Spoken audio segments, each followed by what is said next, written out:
Hello അസ്സാം വലൈക്കും welcome back to മൈഷാസ് kitchen. ഇനി ഞാനൊരു സിമ്പിൾ സാലഡായിട്ടാണ് വന്നിട്ടുള്ളത്.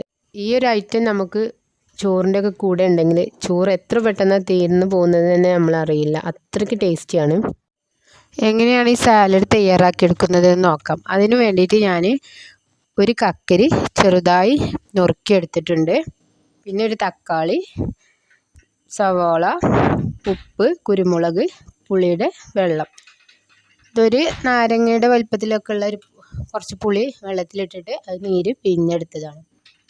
ഇനി നമുക്ക് ഇതിനൊരു ബൗളിലോട്ട് മാറ്റാം. ആദ്യം ഈ കക്കരി ചേർത്ത് കൊടുത്തു. കക്കരി കംപ്ലീറ്റ് ആയിട്ട് ചേർത്ത് കൊടുത്തിട്ട് ബാക്കിയുള്ള ഓരോന്നായിട്ട് ഇങ്ങനെ ചേർക്കാം. തക്കാളി ചേർത്ത് കൊടുത്തു. ഇനി നമ്മൾ ചെറുതായി നുറുക്കിയെടുത്ത സവാള കൂടി ചേർത്ത് കൊടുക്കാം. അതിൻ്റെ കൂടെ ഞാനിവിടെ അരിഞ്ഞു വെച്ച് കുറച്ച് കറിവേപ്പില ഉണ്ടായിരുന്നു, അതും ചേർത്തിട്ടുണ്ട്. എന്നിട്ട് കൈകൊണ്ട് നന്നായിട്ടൊന്ന് മിക്സ് ചെയ്ത് യോജിപ്പിച്ചെടുക്കാം.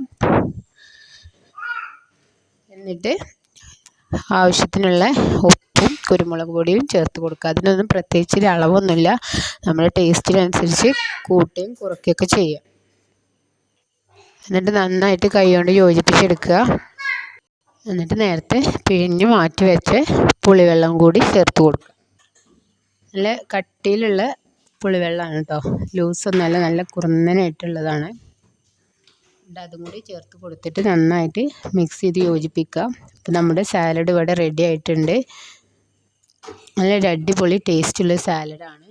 അപ്പോൾ തീർച്ചയായും എല്ലാവരും ഇതൊന്ന് ട്രൈ ചെയ്ത് നോക്കുക. ഇഷ്ടപ്പെട്ടാൽ ഫീഡ്ബാക്കൊക്കെ അറിയിക്കുക. നിങ്ങൾ ഇതുവരെ എൻ്റെ ചാനൽ സബ്സ്ക്രൈബ് ചെയ്തിട്ടില്ലെങ്കിൽ സബ്സ്ക്രൈബ് ചെയ്യുക, ഷെയർ ചെയ്യുക, ലൈക്ക് ചെയ്യുക.